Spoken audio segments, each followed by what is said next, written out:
Salut à toi, ravi de te revoir dans cette nouvelle vidéo. Nous sommes à notre 7e vidéo de notre formation Python, ok?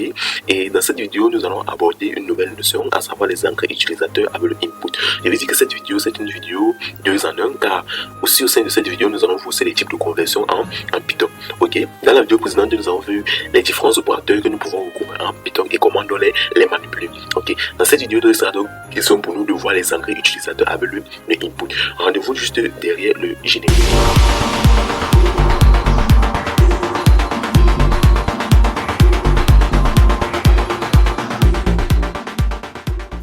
Comme je le disais à l'entame de cette vidéo, nous allons voir dans les encres utilisateurs. À quoi donc doit nous servir ce fameux input.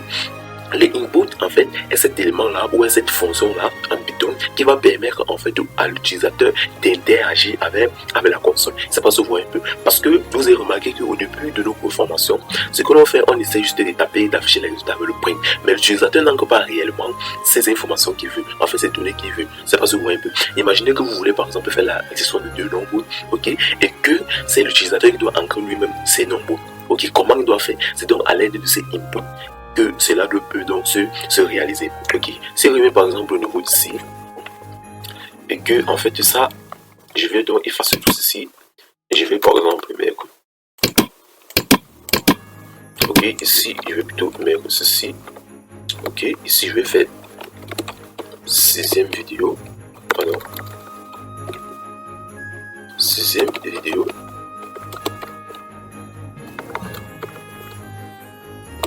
Ok, la notion des inputs et les conversions.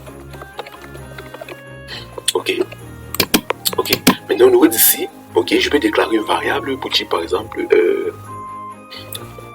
message par exemple, message, ok, ici je fais un input, ok, et ici maintenant je passe donc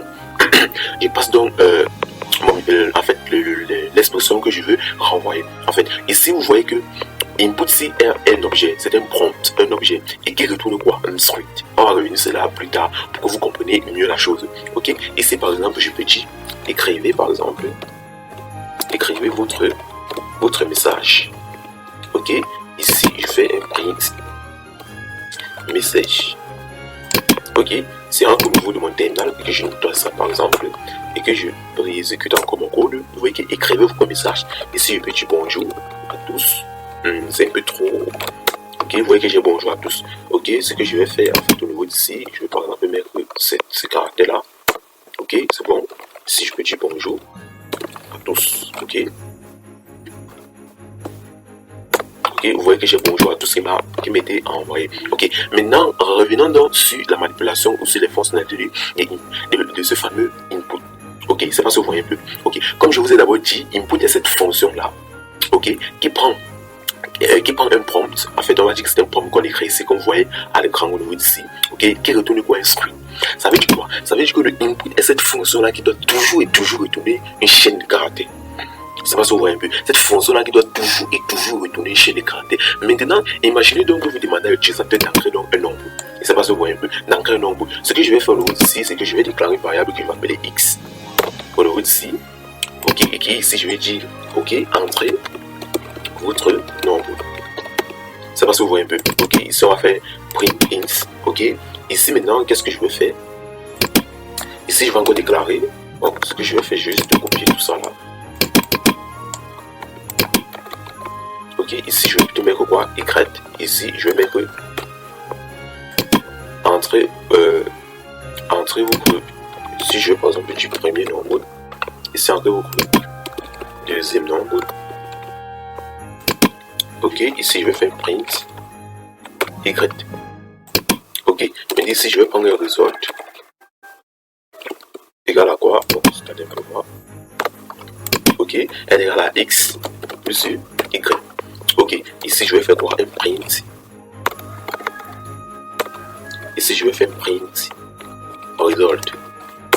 Ok, voilà un exemple très simple. Ok, un exemple très simple d'interaction avec l'utilisateur au niveau de votre terminal. Ok, premièrement on demande d'entrer ok, une première valeur. Deuxièmement, on demande encore d'ancrer une seconde valeur. Et ensuite, je vais faire l'addition du nombre. Maintenant, ici, je vous ai dit quoi? Ce input, là, renvoie toujours comme résultat quoi? Une chaîne de caractères. Ça envoie toujours un string. Ok, ça envoie toujours un string. Une chaîne de caractères à ce niveau. Ok, maintenant, vous êtes sans ignorer que on ne peut pas faire l'addition de deux chaînes de caractères. On ne peut pas faire l'addition de deux chaînes de caractères. Ok, ce que je vais faire, il faut le voir ici, je vais faire un clear.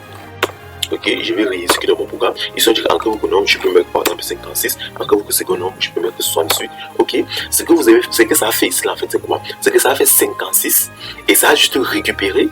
Il peut dire quoi? Ça a juste indenté 56 à 68. Ça n'a pas fait une réelle addition. Ok, pour que vous compreniez mieux cette chose, ici je vais venir mettre plutôt quoi? Je sais pas, je vais mettre une division là. Ok, je vais mettre une division là. Je vais savoir qu'on faire la même chose si je vais par exemple mettre 5 et si je vais par exemple mettre 3. Ok, vous voyez maintenant que j'ai un message d'erreur qu'on m'affiche. Ok, vous voyez que result x/y pour la division. Ici on dit qu'on ne supporte être opérant type. Ok, for string and string. Qu'est-ce que cela veut dire? Cela veut dire qu'on ne peut pas supporter cette opération de division de chaîne de caractères avec une chaîne de caractères. Cela donc confirme que les inputs renvoient dans une chaîne de caractères. Maintenant, comment donc modifier cela? Voilà donc où est rapportée la notion de conversion. Ok, c'est tout. On peut convertir nos différentes chaînes de caractères en quoi? En soit entier, booléen, réel.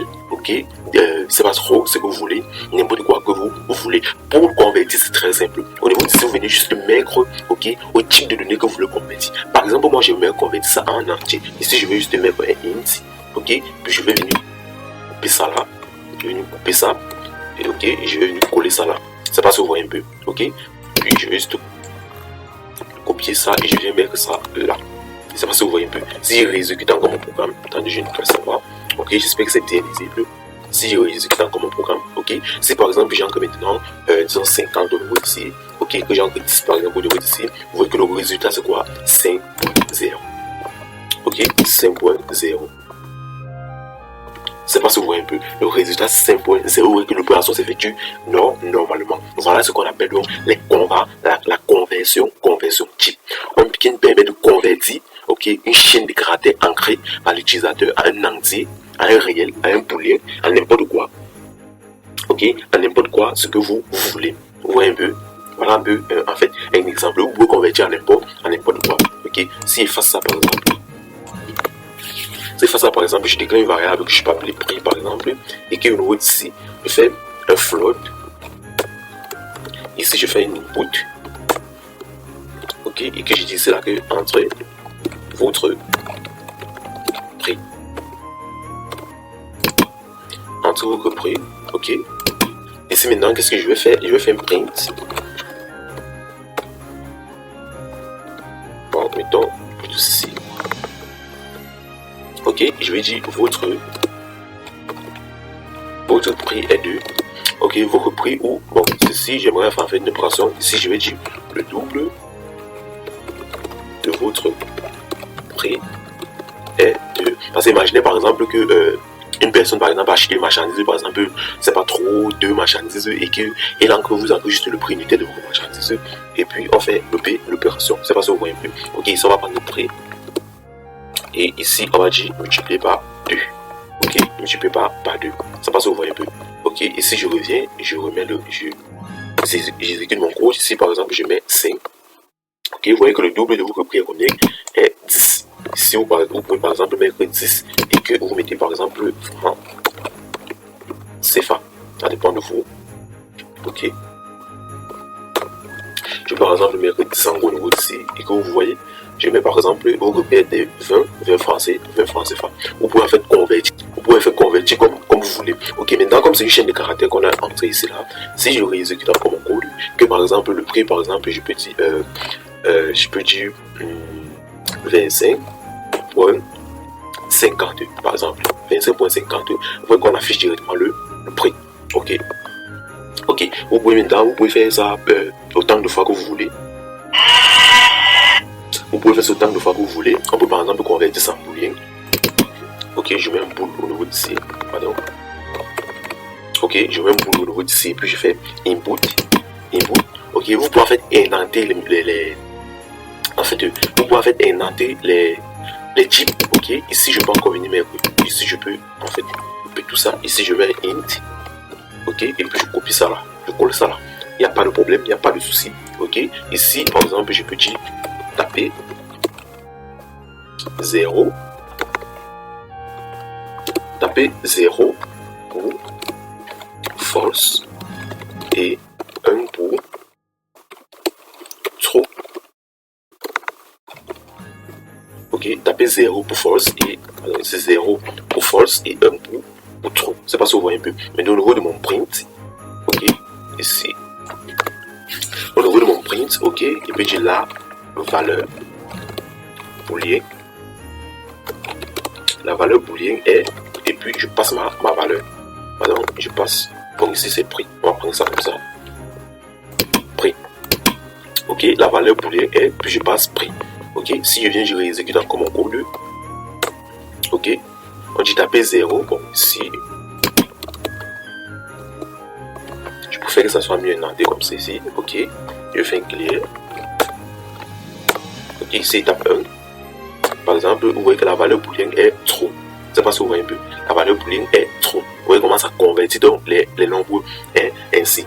Ok, ça convertit les nombres ainsi. Vous pouvez faire plusieurs exemples. Vous pouvez vous amuser à la maison comme vous voulez avec la conversion. Ici, pour le dernier exemple, je peux déclarer une variable test, ok, qui prend un input. Ok, ici par exemple, je peux dire écrivez votre test. Ok, qu'est-ce que je peux faire en gros ici? Je peux maintenant détacher cela en une liste. Ok, je peux dire liste égale à quoi? Égale à liste. Ok, égale à la liste des tests. Ok, je peux faire que maintenant le test que l'utilisateur ancre dans une liste. Ok, ici je fais un print liste. C'est pas si vous voyez un peu. Print liste. Attendez, je mets ceci en commentaire, voir.